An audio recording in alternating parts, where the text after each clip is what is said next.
Assalamualaikum warahmatullahi wabarakatuh. Perkenalkan, nama saya Rehan Sosura Wahyudi dengan NIM 418250006. Di sini saya akan membahas mengenai soal UAS mata kuliah Statistik dan Probabilitas dengan dosen pengampu Bu Sarwati Rahayu. Baik, di sini langsung saja di P1 yaitu literatur review tentang uji non parametrik. Yang pertama itu kolom yang tersedia itu ada judul penelitian, penulis dan tahun terbit, tujuan penelitian, metode atau algoritma, objek penelitian, hasil penelitian, kelebihan dan juga keterbatasan penelitian. Untuk jurnal yang pertama yaitu analisis perbedaan nilai setiap siklus dalam penelitian tindakan kelas menggunakan uji Wilcoxon. Penulisnya yaitu Nanda Arisa dan kawan-kawan dengan tahun terbit 2023. Tujuan dari penelitiannya yaitu menganalisis perbedaan nilai hasil belajar setiap siklus PTK. Untuk metodenya menggunakan uji Wilcoxon dengan objek penelitiannya 31 siswa kelas 8 SMP.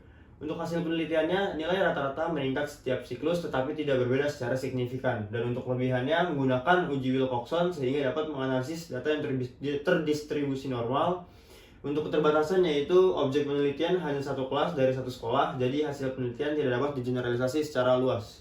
Lalu untuk nomor 2, pengaruh penggunaan media pembelajaran interaktif pada pelajaran informatika terhadap hasil belajar siswa kelas 10 di SMK Cokroaminoto, Kota Mobagu. Untuk penulisnya ada Endi Hartono, Christine Takarina, Kebriken pada tahun 2025. Untuk tujuan penelitiannya yaitu menganalisis pengaruh penggunaan media pembelajaran interaktif pada pelajaran informatika terhadap hasil belajar kelas 10 di sekolah yang sudah terpilih. Untuk metodenya menggunakan uji Mann-Whitney dengan objek penelitian siswa kelas 10A dan 10B di SMK Cokroaminoto dengan masing-masing kelas yaitu 30 siswa. Untuk hasil penelitiannya terdapat perbedaan signifikan hasil belajar antara kelas eksperimen dan juga kelas kontrol. Untuk kelebihan penelitiannya membandingkan dua kelas sehingga dapat dievaluasi secara objektif. Untuk keterbatasannya hasil tidak bisa digeneralisasi karena objek penelitian hanya melibatkan 60 siswa. Untuk nomor 3 yaitu analisis perubahan inflasi di beberapa kota besar di Indonesia dengan menggunakan uji Kruskal-Wallis. Untuk penulisnya yaitu Elisa Dwi dan kawan-kawan pada tahun 2020. Tujuan penelitiannya menganalisis perubahan laju inflasi pada beberapa kota besar di Indonesia. Untuk metode yang digunakan yaitu uji Kruskal-Wallis dengan objek penelitian data laju inflasi 90 kota besar di Indonesia yang diperoleh melalui BPS. Lalu untuk hasil penelitiannya tidak terdapat peningkatan yang signifikan pada laju inflasi antar kota besar di Indonesia. Untuk kelebihannya yaitu menggunakan data resmi dari Badan Pasar Statistik atau BPS sehingga sumber data memiliki tingkat kepercayaan yang tinggi. Untuk keterbatasan, penelitian hanya menggunakan data inflasi dalam periode tertentu sehingga belum menggambarkan perubahan secara jangka panjang. Lalu untuk yang keempat yaitu penerapan uji korelasi Spearman untuk mengkaji faktor yang berhubungan dengan kejadian diabetes mellitus di Puskesmas Cicincin, Kabupaten Padang Pariaman. Untuk penulisnya itu Abdi Wahyudi, Fitria Fatma, Diana Febrianti pada tahun 2021. Lalu untuk tujuan penelitiannya menerapkan uji korelasi Spearman untuk menganalisis faktor-faktor yang berhubungan dengan kejadian diabetes mellitus di lokasi yang sudah ditentukan. Untuk metodenya menggunakan uji korelasi Spearman, lalu untuk objek penelitiannya yaitu 105 pasien diabetes mellitus di Puskesmas Cicincin dengan pendekatan seksional dan juga total sampling. Hasil dari penelitiannya yaitu terdapat hubungan yang signifikan antara umur, obesitas, dan juga riwayat keluarga dengan diabetes mellitus, yang dimana faktor yang paling berpengaruh adalah faktor riwayat keluarga. Untuk kelebihan dan penelitiannya adalah penggunaan total sampling dari responden yang sesuai kriteria menjadikan tidak ada datanya yang terabaikan. Lalu untuk keterbatasannya, penelitian hanya dilakukan pada satu puskesmas sehingga hasilnya masih terbatas. Lalu untuk yang kelima, analisis pengaruh pandemi COVID-19 terhadap pemakaian e-wallet pada mahasiswa di Jabodetabek. Untuk penulisnya yaitu Valeriza Patri, Teresia Samaria, Nigusti Ayu dan kawan-kawan di pada tahun 2021. Untuk tujuan penelitiannya yaitu mengetahui pengaruh pandemi COVID-19 terhadap penggunaan e-wallet pada mahasiswa di Jabodetabek. Untuk metode yang digunakan yaitu uji tanda atau sign test, dan objek penelitiannya ada 259 mahasiswa aktif yang menggunakan e-wallet daerah Jabodetabek. Lalu untuk hasil penelitiannya yang didapati menunjukkan pandemi meningkatkan penggunaan e-wallet, frekuensi top up, dan juga total pengeluaran mahasiswa secara signifikan. Lalu untuk kelebihan penelitiannya yaitu membandingkan kondisi sebelum dan sesudah pandemi sehingga perubahan penggunaan e-wallet dapat terlihat jelas. Lalu untuk keterbatasan penelitiannya, data diperoleh dari kuesioner sehingga masih bergantung pada ingatan dan juga persepsi responden terhadap kondisi sebelum di pandemi. Lalu untuk yang keenam, pengaruh media animasi terhadap kemampuan menyimak siswa di kelas 8 SMP IT Nurul Yakin Kabupaten Sorong. Untuk penulisnya ada Nesya Paramudia, Teguh Yuliandri, Siti Fatihatur Rahman di 2021. Untuk tujuannya mengetahui pengaruh media animasi terhadap kemampuan menyimak siswa kelas 8 di sekolah terkait berdasarkan hasil belajar. Untuk metodenya menggunakan ujian. Untuk objek penelitiannya ada 20 siswi sekolah terkait yang dipilih dengan teknik random sampling. Untuk hasil penelitian didapat adalah tidak terdapat pengaruh media animasi terhadap kemampuan menyimak siswa secara signifikan. Lalu untuk kelebihan penelitiannya, dengan menggunakan teknik random sampling, pemilihan lebih objektif dan juga mengurangi bias dalam pengambilan sampel. Untuk keterbatasan penelitian adalah jumlah responden yang tergolong sedikit sehingga kekuatan generalisasi masih terbilang terbatas. Lalu untuk yang ke-7 yaitu penyuluhan imunisasi dasar lengkap pada balita di Desa Atek Lampung. Untuk penulisnya itu ada Safrizal, Mutia Ulfa, Nadia Suharyati, dan kawan-kawannya di tahun 2025. Untuk tujuan penelitiannya itu mengetahui efektivitas penyuluhan imunisasi dasar lengkap dalam meningkatkan pengetahuan ibu balita di desa terkait. Untuk metode yang digunakan yaitu uji McNemar dengan objek penelitian 11 ibu yang memiliki anak balita atau bayi 2 tahun dengan teknik total sampling. Untuk hasil penelitian yaitu terdapat peningkatan pengetahuan yang signifikan setelah penyuluhan berlangsung. Lalu untuk kelebihannya menggunakan desain pretest dan juga post-test sehingga mengetahui perubahan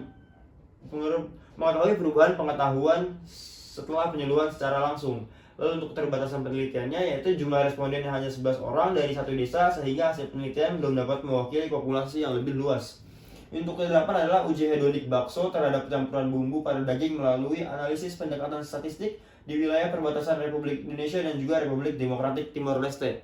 Untuk penulisnya yaitu Gusti Ayu Oka dan juga Sejati Pratama pada tahun 2024.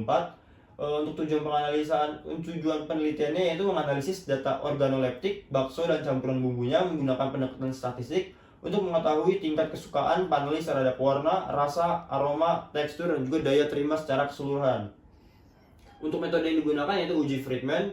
Untuk objek penelitiannya ada bakso sapi dengan 2 perakuan komposisi bahan yang dinilai oleh 15 panelis melalui uji organoleptik yang ada itu warna, rasa, aroma, tekstur, dan daya terima.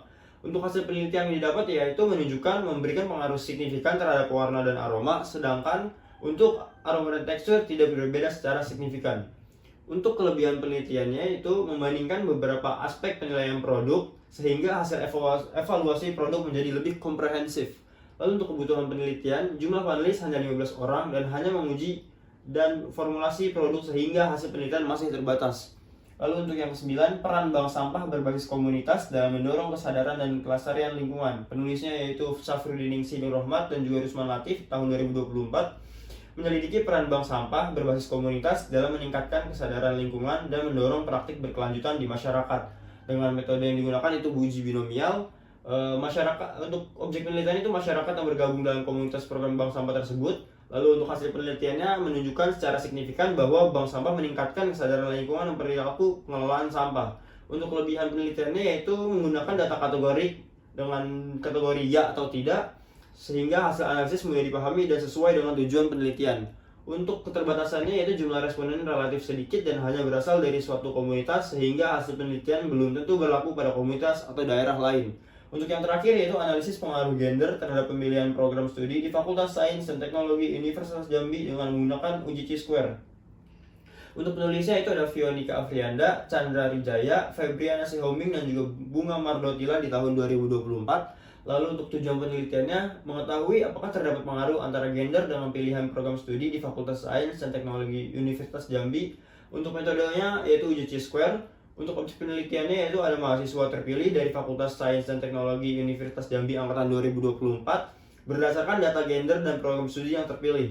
Untuk hasil penelitiannya yaitu menunjukkan terdapat pengaruh yang signifikan antara gender dengan pilihan program studi di Fakultas Sains dan Teknologi Universitas Jambi. Kelebihan dari penelitiannya yaitu menggunakan data nyata dari mahasiswa terpilih sehingga hasil analisis menggambarkan kondisi aktual mengenai pemilihan program studi berdasarkan gender. Dan untuk keterbatasan penelitiannya, penelitian ini hanya menggunakan mahasiswa dan jurusan dari angkatan terpilih pada satu universitas sehingga hasilnya belum dapat digeneralisasi ke fakultas lain. Ini merupakan hasil dari literatur review 10 jurnal sudah saya buat. Baik. P2 ini adalah soal tentang uji binomial. Soalnya adalah produsen obat penurun demam menyatakan bahwa proporsi pasien yang mengalami efek samping ringan adalah 30%. Dalam uji klinis terhadap 15 pasien, tercatat 3 pasien mengalami efek samping. Ujilah apakah proporsi efek samping berbeda dari klaim produsen. Baik, dari soal yang sudah dibacakan, dapat kita ketahui adalah N-nya adalah 15, X-nya adalah 3, taraf signifikansi yang digunakan adalah 0,05 atau 5%. Lalu di sini P-nya adalah 30% dan jika didesimalkan menjadi 0,30.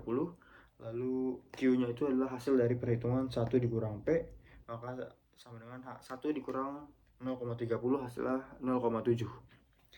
Dari soal berikut sudah saya buat hipotesisnya, yang dimana H0 merupakan proporsi pasien yang mengalami efek samping sebanyak 30% dan H1 itu berbunyi proporsi pasien yang mengalami efek samping tidak 30%. Untuk rumus yang digunakan untuk mencari perhitungan uji binomial ini adalah Px sama dengan sigma n per x dikali Px dikali Q n per x pangkat n per x. Untuk mencari n per x ini bisa menggunakan perhitungan faktorial. Kita di sini akan mencari peluang kurang dari sama dengan 3. Jadi akan sekitar dari 0, 1, 2, 3, 1, 2, dan 3. Kita langsung ke perhitungan yang pertama.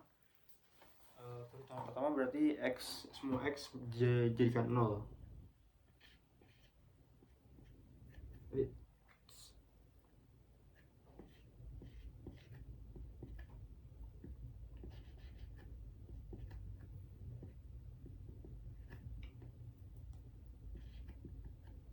Ini nx nya jadi 15, 0. Lalu p nya itu adalah 0,30 ya di sini, 30 per x nya itu adalah 0. Lalu q nya itu adalah 0,7 dan n per x berarti sama dengan 15 dikurang 0. Kita langsung saja mencari nx nya dulu berapa.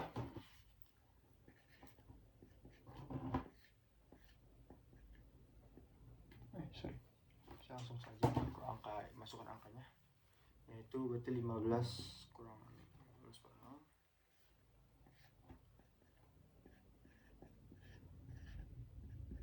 Jadi di sini kita masukkan 15 faktorial, 15 dikurang 0 kurung faktorial 0 faktorial.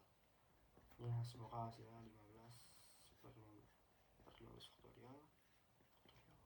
Karena ini adalah sama 15 dan 15 faktorial, bisa langsung kita coret.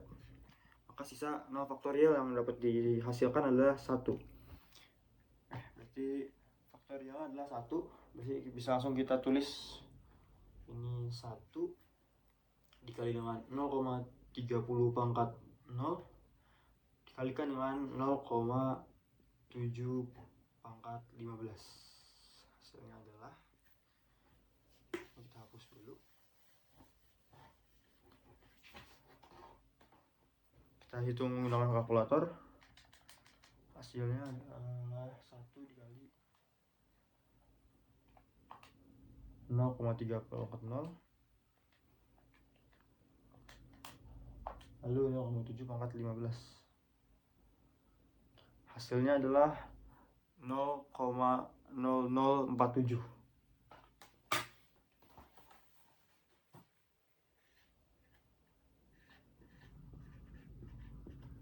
Ini merupakan hasil dari P0 00,47. Mungkin akan kita tulis dulu di sini biar tidak hilang, biar dihapus. 0,0047. Kita lanjut untuk mencari P1 nya. Jadi semua X diganti dengan 1.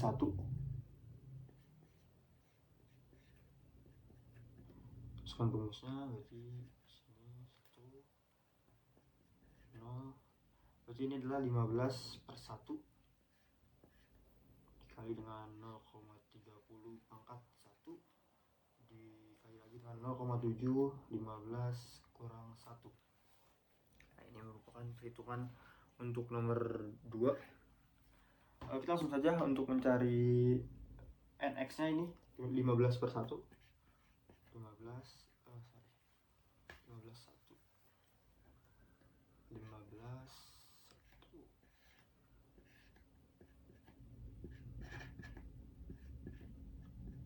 15 faktorial per 15 dikurang 1 faktorial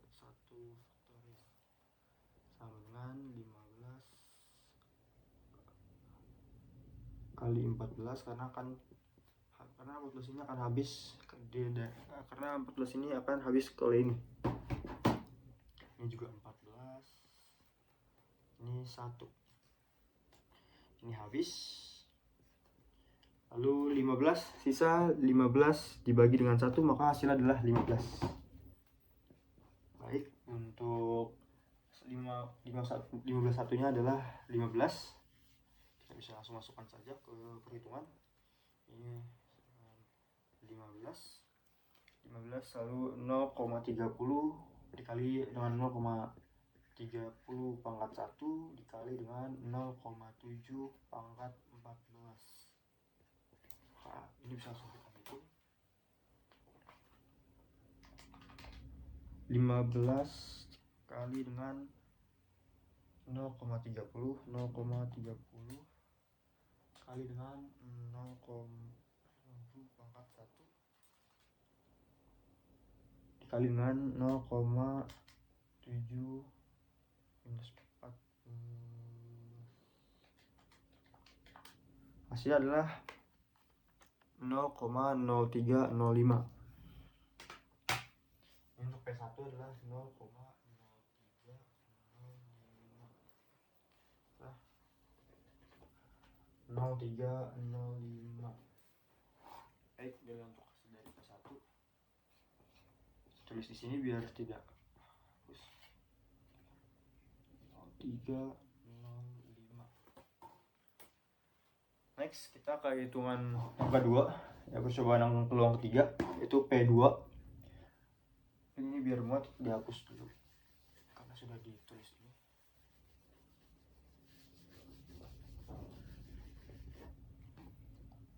P2.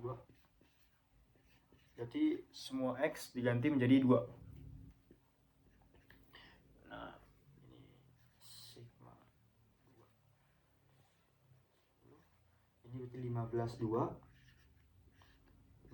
dikali dengan P-nya itu adalah 0,30, pangkat X-nya adalah 2, dan dikali 0,7 pangkat 15 dikurang 2. Baik, kita langsung saja dari 15/2-nya. 15/2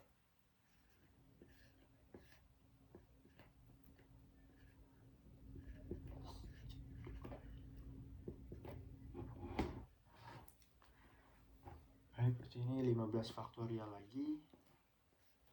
15 dikurang 2, ini 2, sama dengan ini adalah 13 faktorial. Berarti kita bisa menghitung 15 ini sampai dengan 13 faktorial. Berarti 15, 14, 13 faktorial. Ini adalah 2, berarti 2 faktorial 2 kali 1. 13 faktorial dibagi dengan 13 faktorial itu habis, berarti bisa kita coret. Sisa 15 kali 14.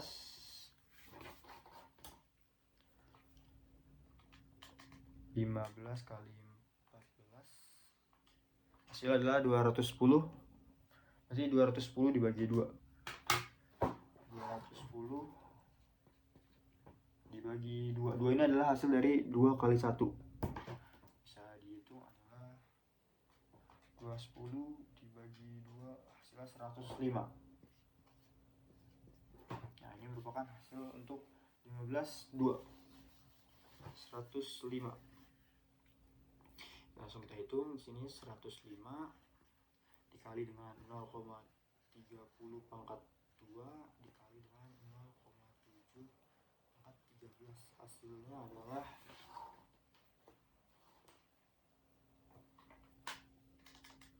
105.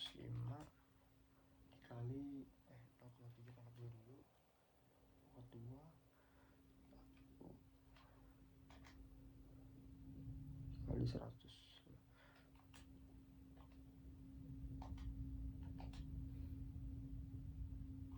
Hasilnya adalah 0,0916.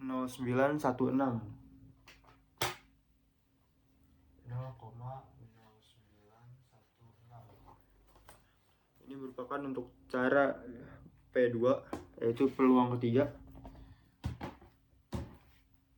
P2 0,0916.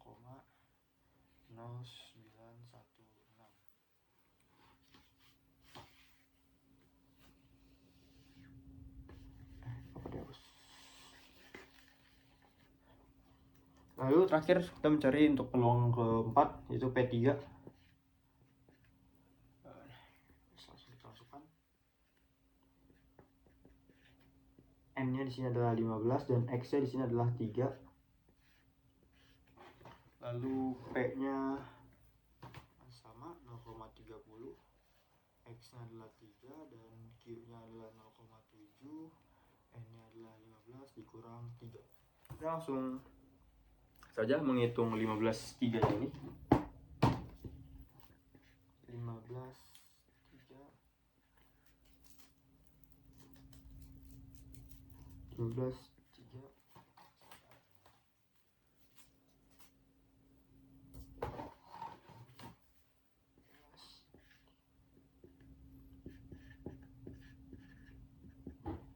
15 faktorial. 15 dikurang 3 faktorial, 3 faktorial. Sini 15 dikurang 3 itu hasilnya 12 faktorial. Ini biar habis langsung aja nih dikurangin. 15 kali 14 kali 13 kali 12 faktorial. Hasilnya 3 kali 2 kali 1. Ini bisa langsung dicoret karena sama. Maka hasilnya bisa dari 15 dikali 14 kali 13. Hasilnya adalah 2730. Hasilnya 2730 dibagi 3 kali 2 6 kali 1 tetap 6. 2730 dibagi dengan 6, hasil adalah 455. 455. Nanti bisa langsung saja kita masukkan ke perhitungan.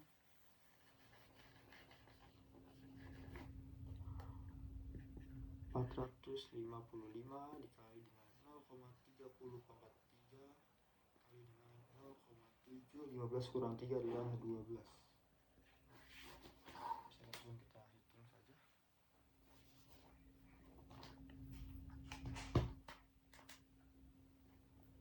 455 dikali dengan 0,30 pangkat 3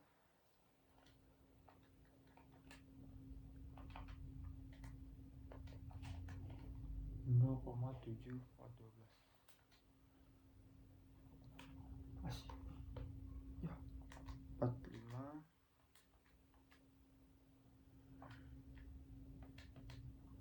0,30 pangkat 3 kali 0,7 pangkat 12.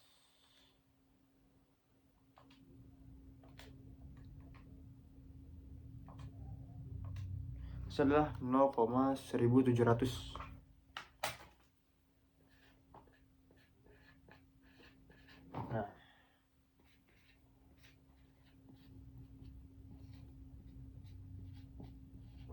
Nah, kita sudah mendapatkan dari P0 sampai P3 karena ini bukan peluang kurang dari sama dengan 3. Nah, dari peluang ini kita bisa jumlahkan semuanya.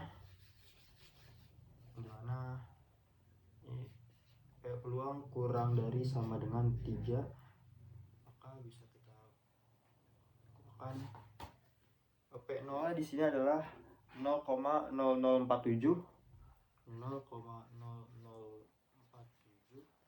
ditambah dengan P1 nya di sini 0,0305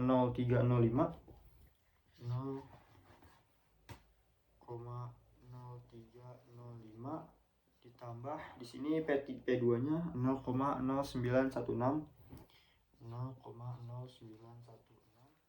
ditambah di sini P3-nya adalah 0,1700 maka penjumlahannya adalah 0,0047 ditambah 0,0305 ditambah 0,0196 tambah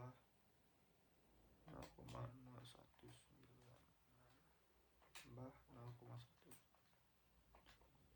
maka hasilnya adalah 0,2968.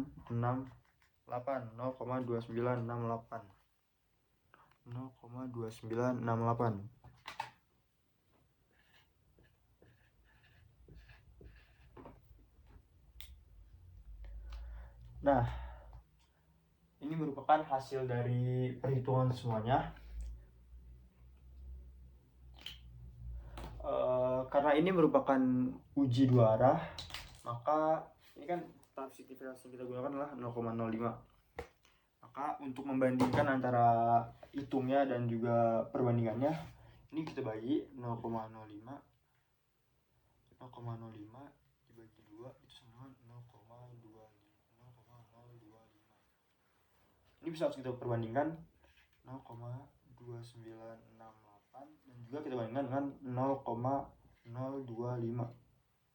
Nah, jika kita bandingkan ini 0,29 dengan 0,025 itu adalah lebih besar. 0,2968 itu lebih besar dibanding 0,025. Ataupun juga kita pakai p-value, berarti 0,2968 ini kita kalikan 2 itu 0,5936.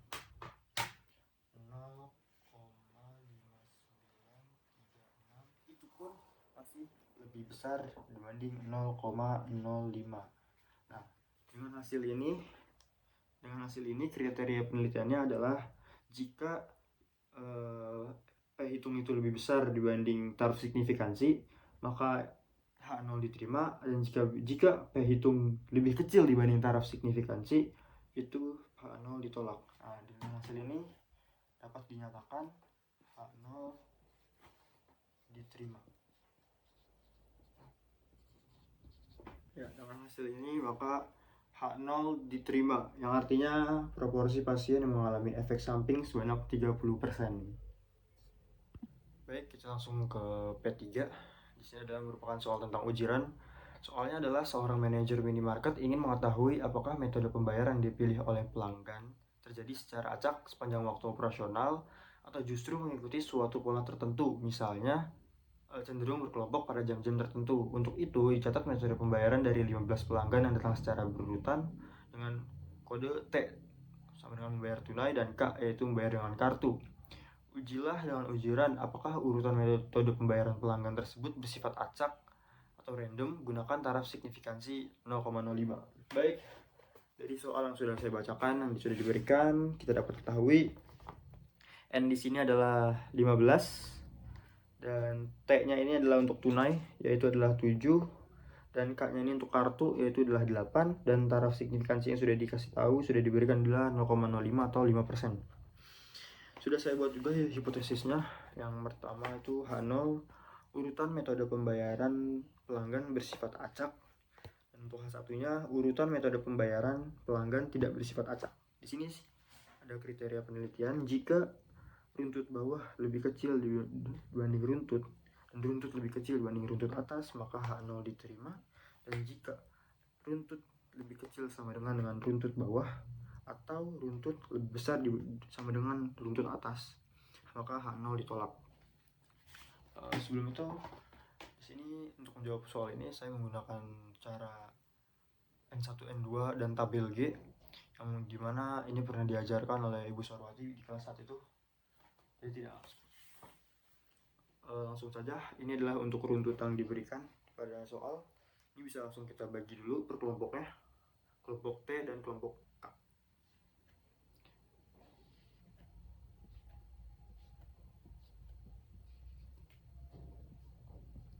Ini adalah hasilnya, bisa kita hitung. Ini 1, 2, 3, 4, 5, 6, 7, 8, 9, 10. Jadi runtut yang kita dapatkan di sini adalah 10. Setelah ini langsung saja kita mencari N1 dan N2 nya. 1 dan N2. Untuk syarat mencari N1 yaitu merupakan angka yang terkecil yang diketahui pada soal. Untuk angka yang kita ketahui di sini paling kecil adalah 7, maka bisa kita simpulkan N1 di sini adalah 7 dan N2 nya adalah 8. Dengan N1 dan N2 nya yang sudah kita ketahui, kita bisa langsung saja lihat tabel G yang akan menghasilkan runtut bawah dan runtut atas. Mungkin akan saya tampilkan di sebelah sini. Maka yang kita dapatkan dari tabel G tersebut adalah RB-nya adalah 4 dan runtut atasnya adalah 13. Maka semua bisa kita bandingkan dengan RB-nya 4, runtut RB, terus R-nya adalah 10 dan runtut atasnya adalah 13. Nah, dimana semuanya 4 itu lebih kecil dibanding 10 dan 10 itu lebih kecil dibanding 13. Nah, dengan kriteria penelitian dapat kita simpulkan bahwasanya ini sesuai dengan yang pertama, yaitu runtut bawah lebih kecil dibanding dengan runtut dan runtut lebih kecil dibanding runtut atas. Maka kita simpulkan H0 diterima.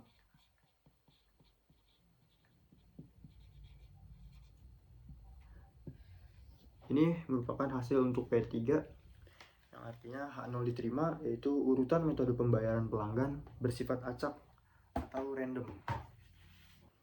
Baik, kita langsung ke soal yang P4, yaitu ada uji Kolmogorov-Smirnov. Soalnya adalah seorang dosen statistika ingin mengetahui apakah skor ujian akhir mata kuliah yang diperoleh mahasiswanya mengikuti distribusi normal dengan rata-rata 75 dan simpangan baku 5. Untuk menguji hal tersebut, diambil sampel skor ujian dari 10 mahasiswa. Sebagai berikut ada 68, 72, 75, 78, 80, 74, 70, 82, 76, dan 73. Ujilah dengan uji Kolmogorov-Smirnov satu sampel, apakah data skor ujian tersebut berasal dari populasi yang berdistribusi normal dengan rata-rata 75 dan simpangan baku 5. Gunakan taraf signifikansi 5. 0,05 maksudnya. Oke, dari soal sudah saya bacakan tadi, kita dapat mengetahui di sini rata-ratanya adalah 75 dan juga simpangan bakunya adalah 5. N-nya adalah 10 karena ada 10 data yang diberikan. Dan data yang diberikan dan taraf signifikansinya kita menggunakan 5% dan atau 0,05 sesuai dengan soal. Dan datanya sudah saya urutkan dari yang terkecil ada di 68 dan terbesar ada di 82. Dan untuk hipotesisnya pun sudah saya simpulkan, sudah saya buat, yaitu untuk H0 data skor ujian berdistribusi normal dan untuk H1 data skor ujian tidak berdistribusi normal. Baik, untuk di tabel yang ini di I2 I kuadrat akan kita langsung hitung. 68 kali 68 yaitu 4624.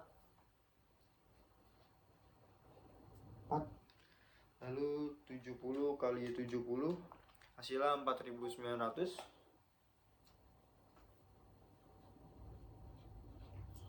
Lalu ada 72 kali 72 hasilnya adalah 5184.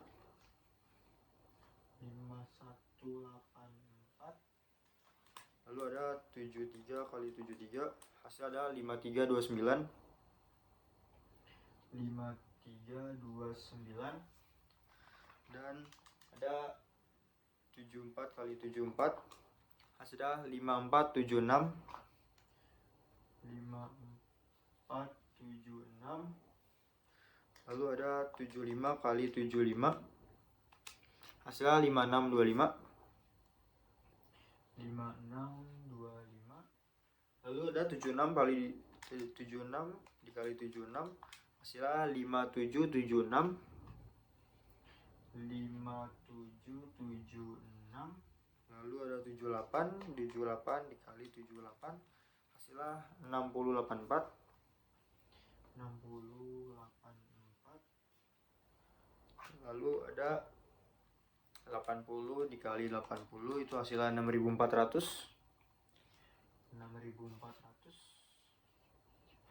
Lalu ada 82 dikali 82 itu hasilnya 6724.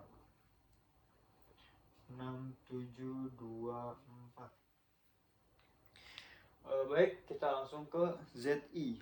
ZI itu didapatkan dengan rumus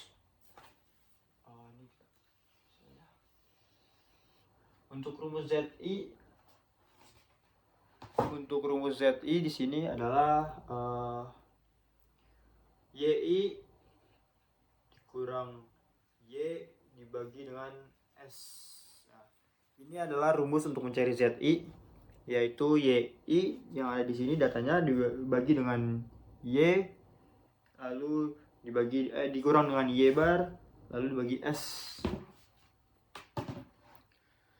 Baik, langsung kita hitung.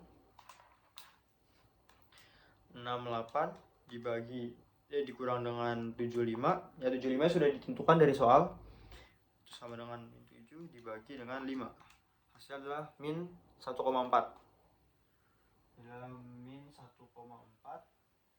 Lalu untuk ZI, untuk yang kedua 70 dikurang 75. Hasilnya minus 5 dibagi 5. Itu adalah minus 1. Lalu 72 dikurang 75 dibagi 5. Itu adalah minus 0,6. Lalu 73 dikurang 75 dibagi 5 itu adalah minus 0,4. Lalu ada 74 dikurang 75 dibagi 5 terus minus 0,2. Lalu ada 75 kurang 75 dibagi 5 itu hasilnya adalah 0. Lalu ada 76 dikurang 75 dibagi 5 itu hasilnya adalah 0,2 plus 0,2. Lalu ada 78 dikurang 75 dibagi 5 hasilnya 0,6. Lalu ada 80 dikurang 75 dibagi 5 itu hasilnya 1. Hasilnya 1. Dan juga ada 82 dikurang 75 dibagi 5 itu hasilnya adalah 1,4. Selanjutnya kita mencari FYI, yang dimana FYI ini berdasar dari tabel distribusi normal. Jadi saya mohon untuk membuka handphone untuk mencari tabel distribusi. Yang pertama itu dari minus 1,4.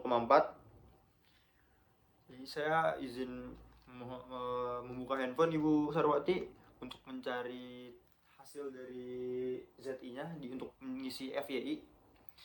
Min 1,4. Yaitu ada, mungkin ntar akan saya tampilkan hasilnya, yaitu ada 0,088, 0,0808. Lalu ada di min 1 itu ada 0,1587. Lalu untuk ada minus 0,6 itu 0,2743.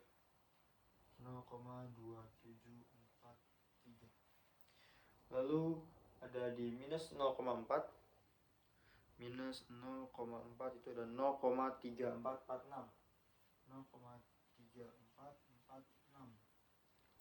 Lalu ada di minus 0,2 itu ada di 0,4207. 0,4207. Lalu ada di 0,0 yaitu 0,5000. 0,5000 di sini sudah sampai nomor 6.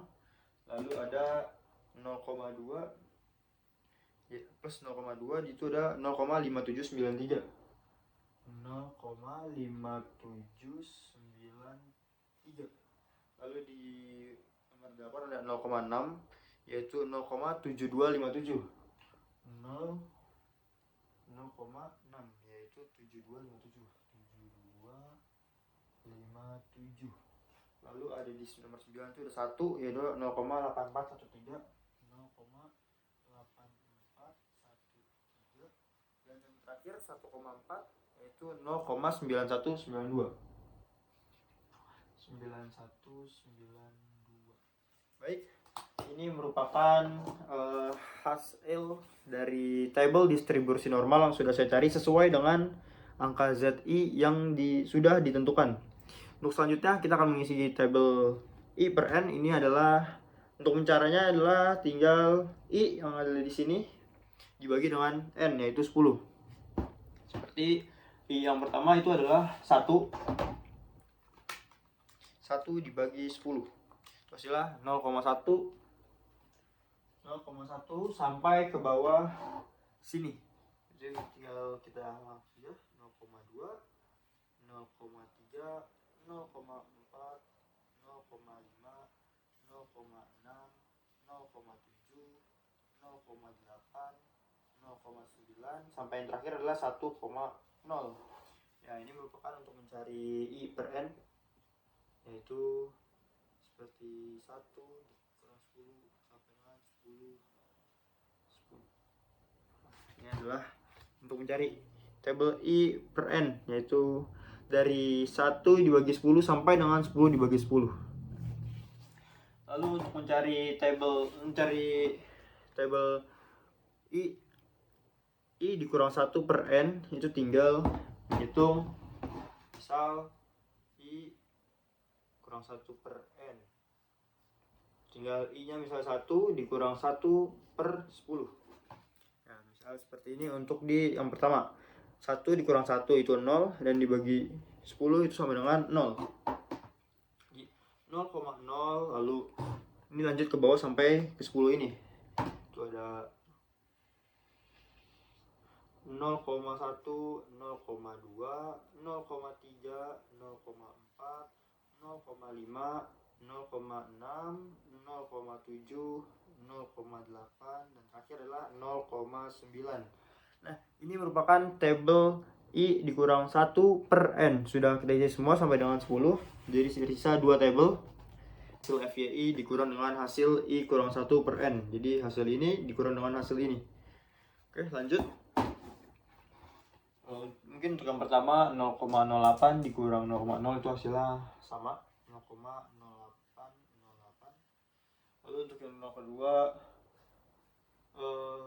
mungkin cara mudahnya jika angka di depan koma itu sama dengan hasil sini, tinggal dihilangkan saja menjadikan 0. Jadi 0,1587 dikurang 0,1 itu hasilnya 0,0587.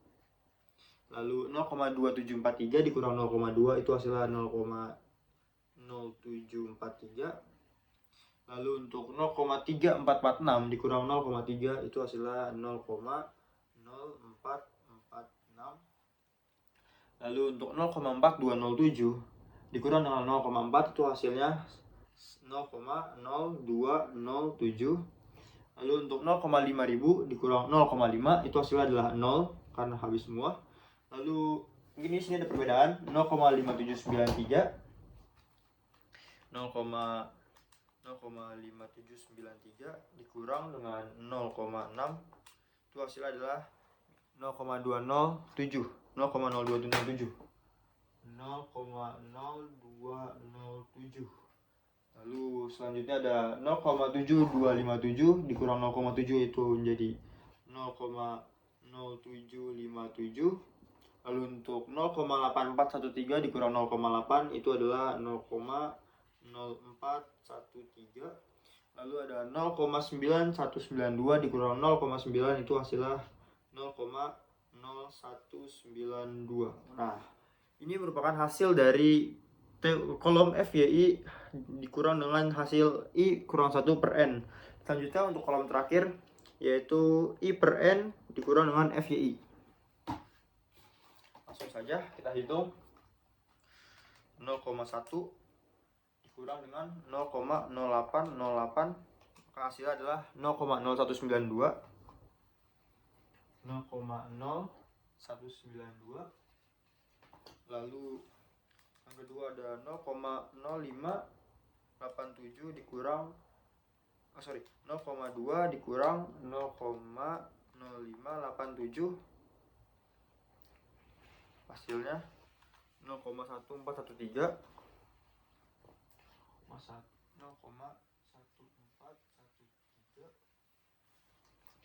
Lalu ada 0,2 dikurang 0,2743. 0,3 dikurang 0,2743, itu hasilnya 0,0257. 0,0257. Lalu selanjutnya 0,3 dikurang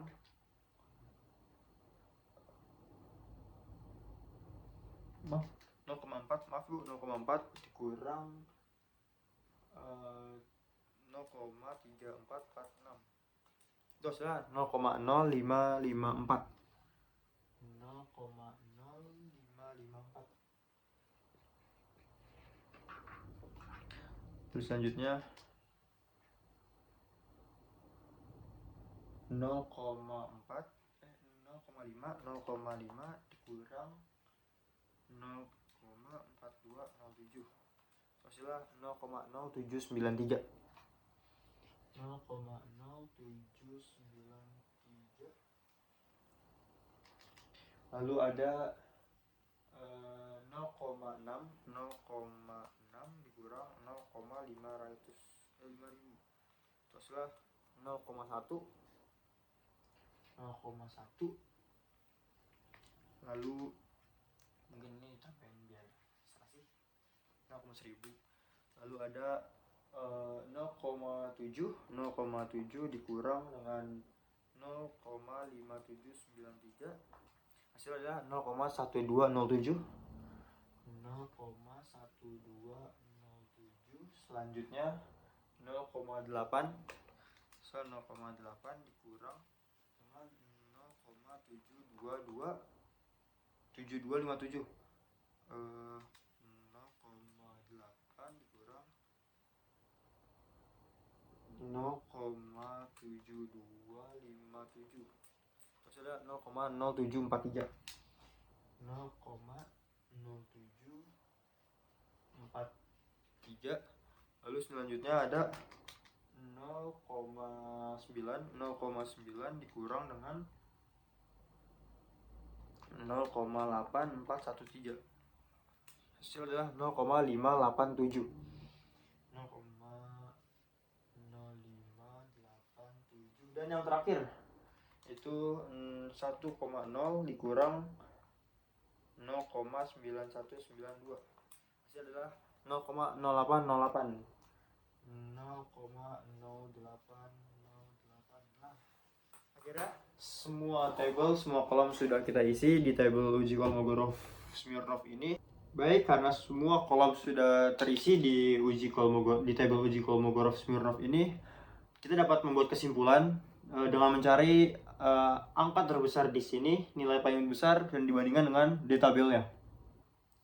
Untuk nilai paling besar di tabel ini merupakan di perhitungan ini adalah ini 0,1207, yaitu di baris ke-7.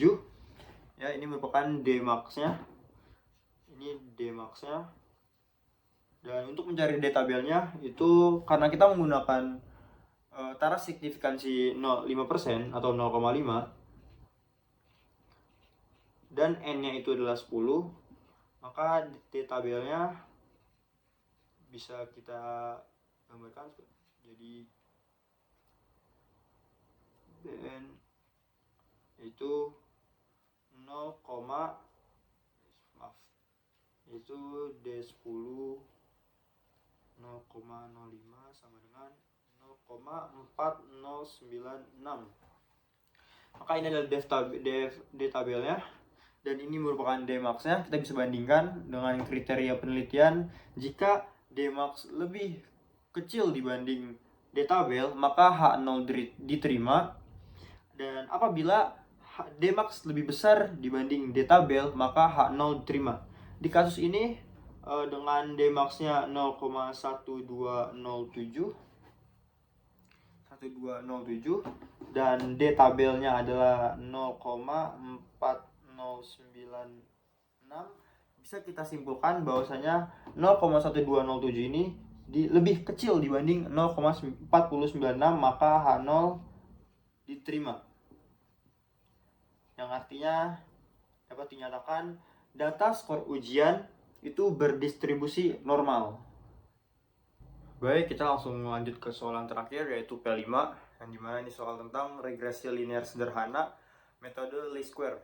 Yang dimana soalnya adalah seorang guru ingin mengetahui apakah terdapat hubungan antara lama waktu belajar per minggu dalam hitungan jam dengan nilai ujian akhir yang diperoleh siswa.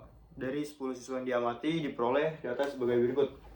Di sini ada X yaitu sebagai jam belajar, dan juga ada Y itu sebagai nilai ujian. Untuk pertanyaan pertama, X ada di 2, 3, 4, 5, 6, 7, 8, 9. Lalu untuk data Y itu 50, 55, 65, 60, 70, 75, 78, 85, 88, dan 95. Lalu pertanyaannya, tentukan persamaan regresi linear sederhana Y atas X menggunakan metode kuadrat terkecil least square. Lalu hitung koefisien korelasi dan koefisien determinasinya.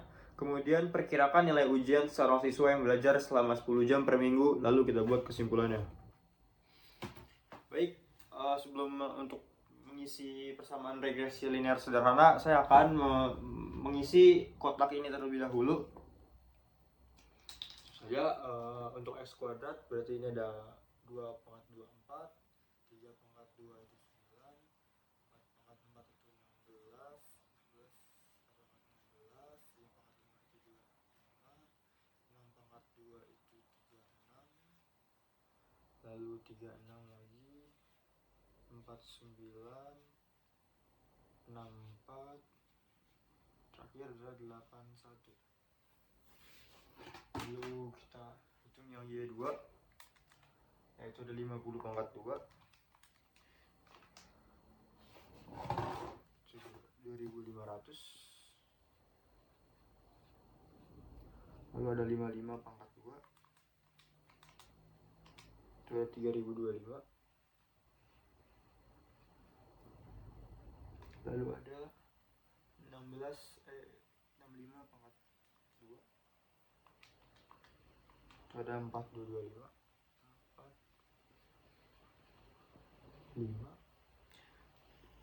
Lalu ada 60 pangkat 2, itu hasilnya 3600. Lalu ada 70 pangkat 2, hasilnya 4900. Lalu ada 75 pangkat 2, 5625. Lalu ada 78 pangkat 2, 6084. Lalu ada 485, 7225. Lalu ada 88 kali 88, 7744. Lalu ada 95, 9025. Lanjut ada 2 kali 50, 100. Lalu ada 3 dikali 55, 165. Ada 65 kali 4, 260. lalu ada 60 kali 4 240, lalu 70 kali 5 350,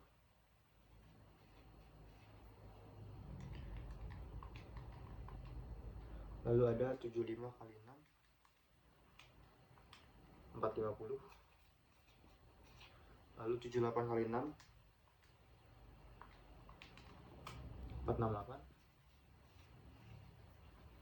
lalu ada 85 kali 7 595, lalu ada 88 kali 8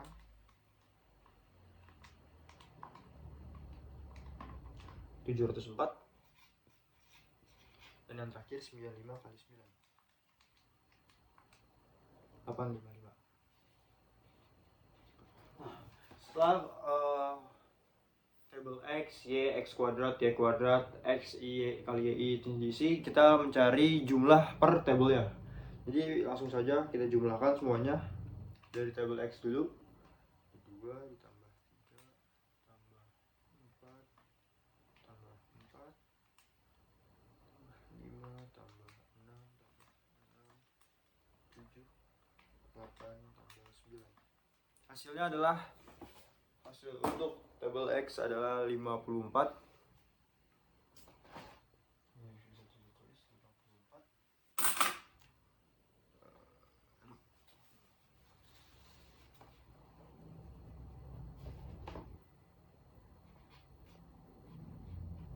Lalu untuk yang kedua ada 50 tambah 55 tambah 65 tambah 60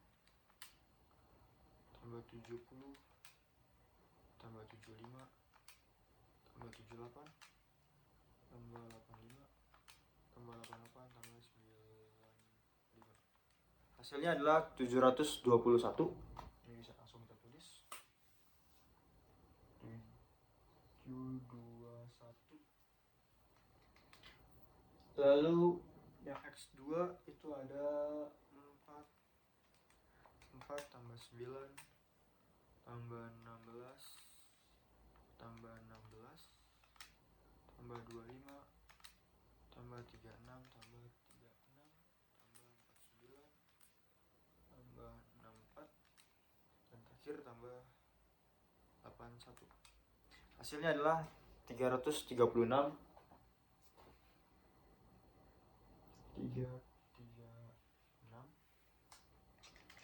Dan yang kedua adalah Y2 yaitu 2500 ditambah 3025 ditambah 4225 ditambah 3600 ditambah 4900 ditambah 5625 tambah 684 tambah 7225 tambah 7744 tambah 925. Hasilnya adalah 53.953. 53953.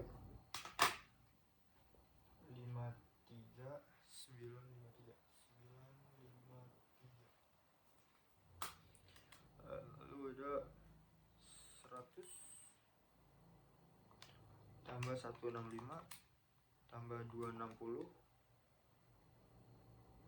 Salah.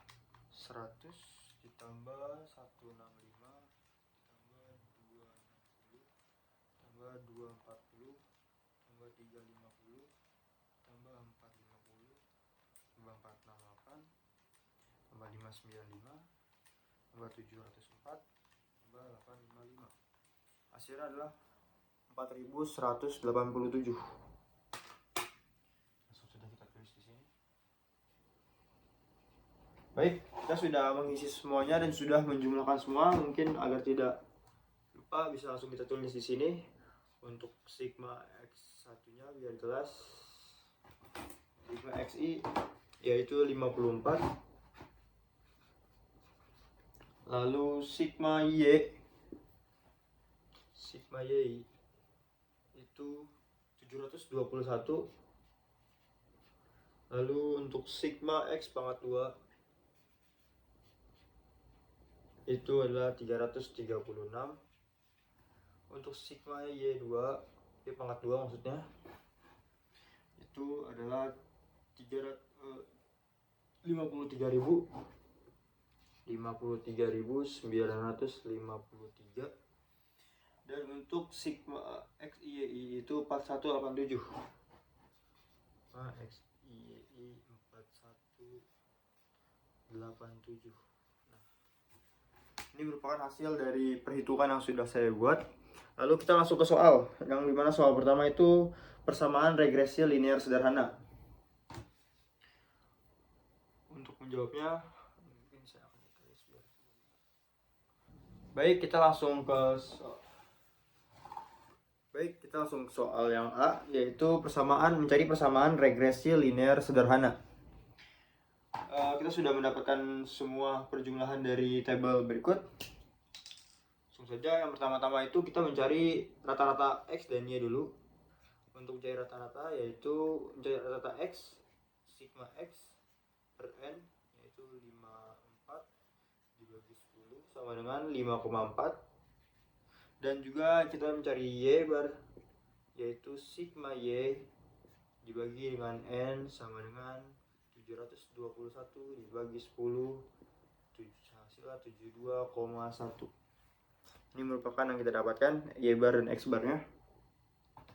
Lalu kita mencari B. Rumus B adalah B sama dengan N sigma XIYI dikurang dengan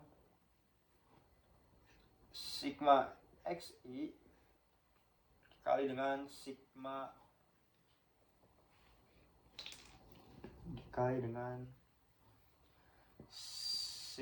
YI per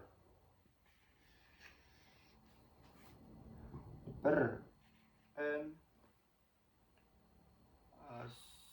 sigma XI kuadrat dikurang dengan sigma XI kuadrat. Oke, kita langsung saja masukin angka-angkanya. Pertama itu N-nya itu adalah 10.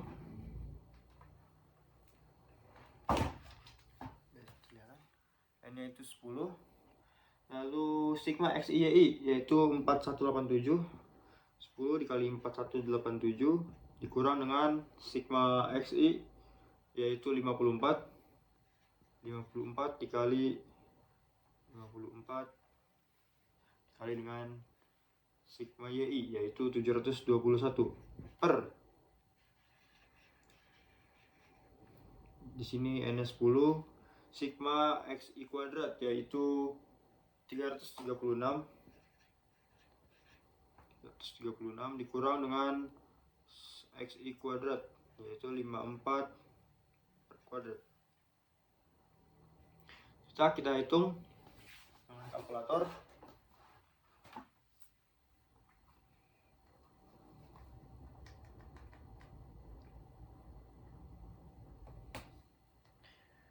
Sepuluh dikali 4187, 10 dikali 4187 hasilnya adalah 41.870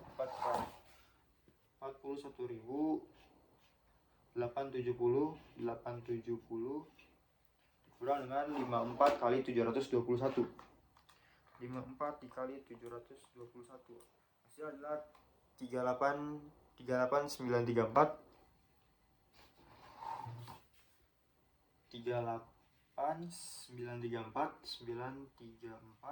per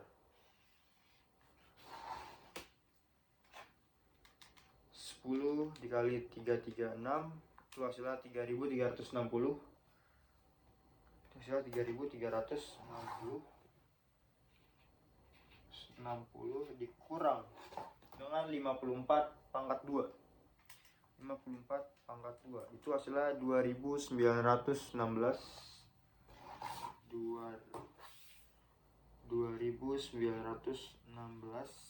ya. Langsung saja kita hitung.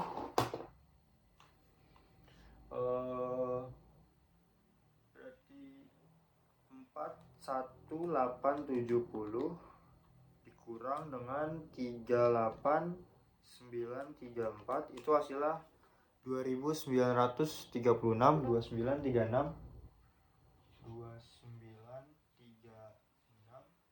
per 3360 dikurang dengan 2916, hasilnya adalah 444.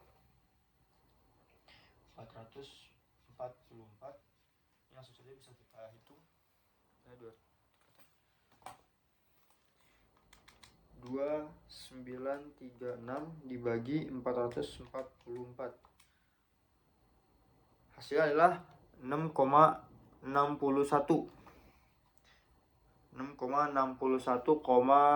Ini saya bulatkan, jadi 6,613. 6,613.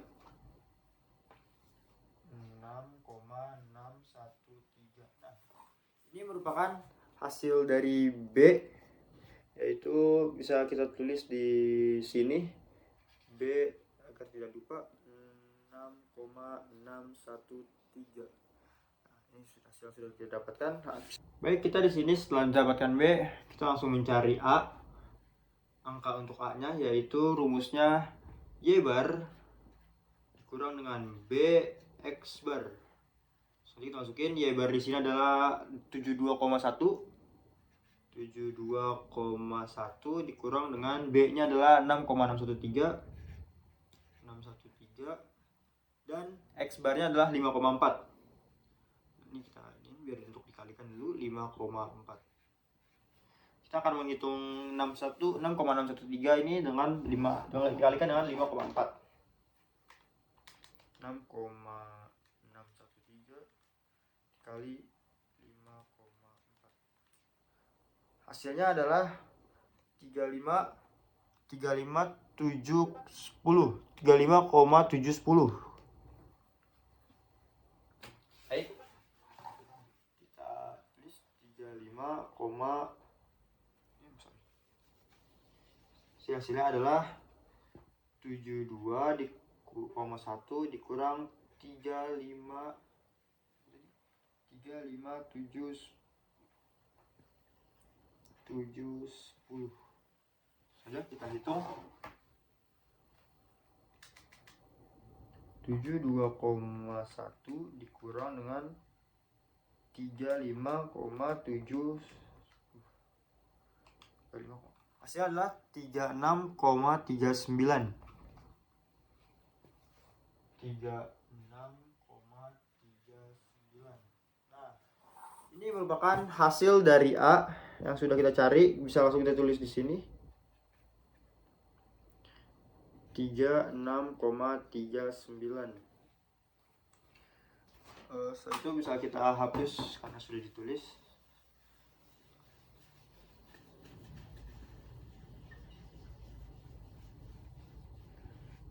Nah, untuk mencari rumus persamaan regresi linear sederhana itu adalah Y sama dengan A plus BX.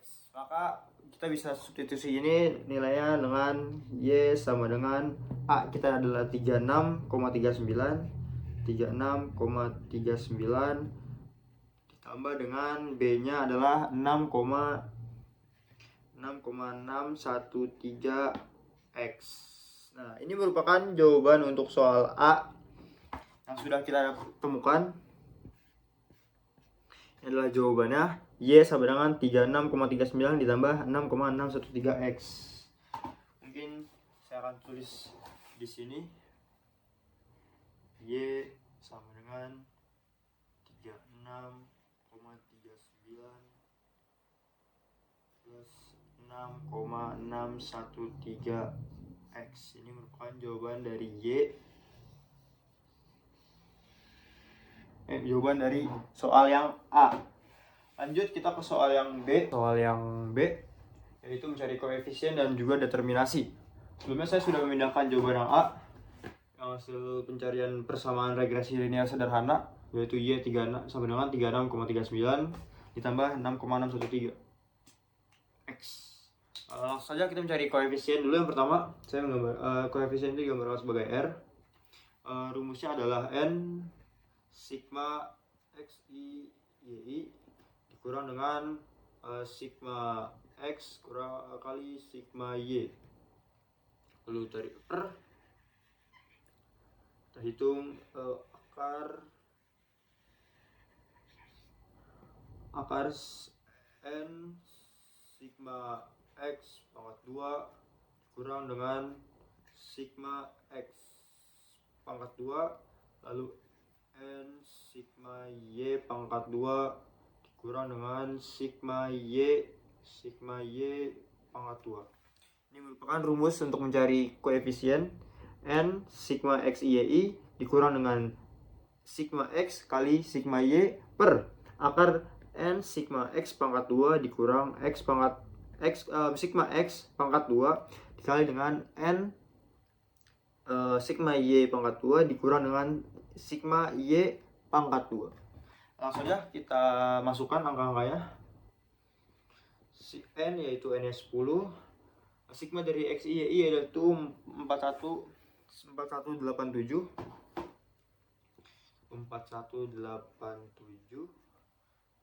kurang dengan sigma X yaitu adalah 54, sigma X nya 54 dikali dengan sigma Y nya adalah 721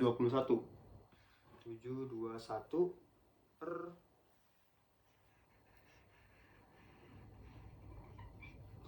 akar N nya tadi 10, lalu ada sigma X pangkat 2. Saya hitung dulu, yaitu 54 pangkat 2, hasilnya adalah 2916 kurang dengan sigma X pangkat 2 itu adalah 336. Nah, ini adalah 10 kali 336 dikurang, nah ini sigma X pangkat 2 ini 336. Lalu ini sigma X pangkat 2 itu tadi 2916. Terus N nya adalah 10. Sigma Y pangkat 2 itu adalah 53953 dikurang dengan Y pangkat 2 yaitu 721 pangkat 2, hasilnya 519841.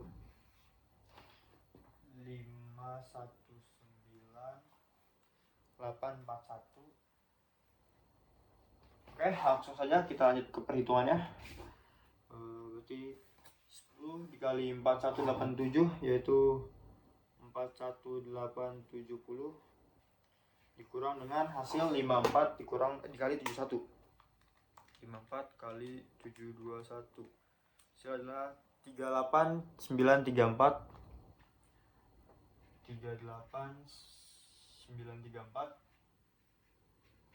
per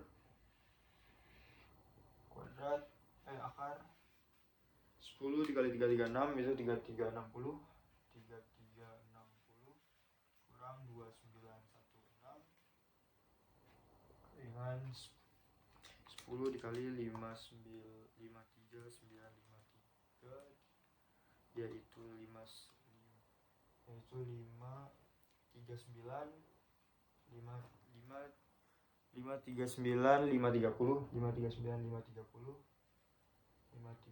dikurang dengan 519841. Langsung saja kita hitung.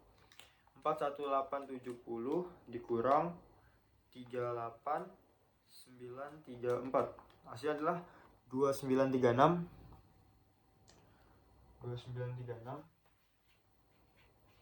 lanjut yang sini per 2936 3360 dikurang 2916 hasilnya adalah 444. Hasilnya adalah 444. Lalu 530 kurang dengan 519,841. Hasilnya adalah 19,689. 19,689.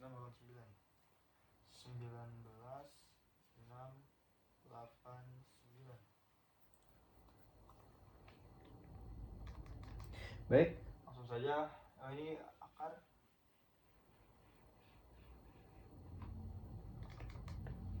Lanjut, kita akan menghitung perkalian dan cari dari akarnya dulu. Cari perkalian dulu ini. 444 dikali dengan 19,689. Itu hasilnya adalah 874,1916. 874,1916. Baik, kita tulis di sini. 874,1916 akar. Di sini adalah 2936.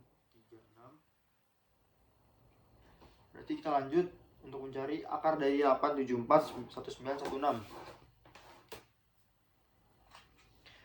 Akar dari 874,1916 adalah 2956,67. 2956,67. Kita ambil dua nomor belakang koma. 2956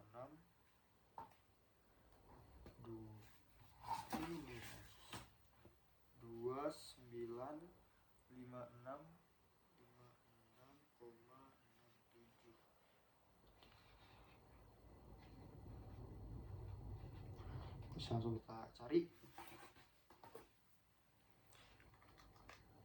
2936 dibagi dengan 2956,67. Hasilnya adalah 0,9930 seterusnya. Saya akan mengambil di angka 0,993.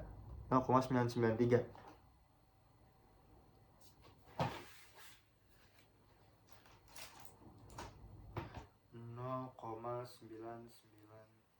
Baik, ini merupakan koefisien yang yang diminta dari soal P5 kita sudah dapat, yaitu 0,993.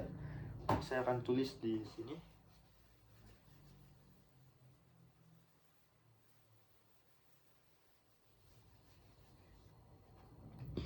R-nya yaitu koefisiennya adalah 0,993.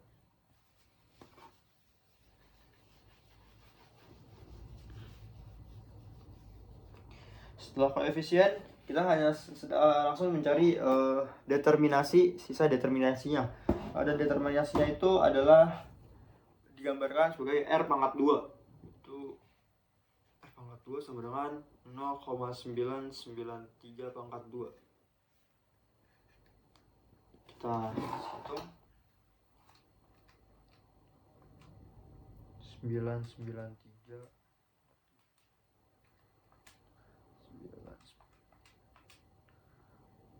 Hasilnya adalah 0,986,049. Ya, mungkin saya akan mengambil 3 angka di belakang koma. 0,986.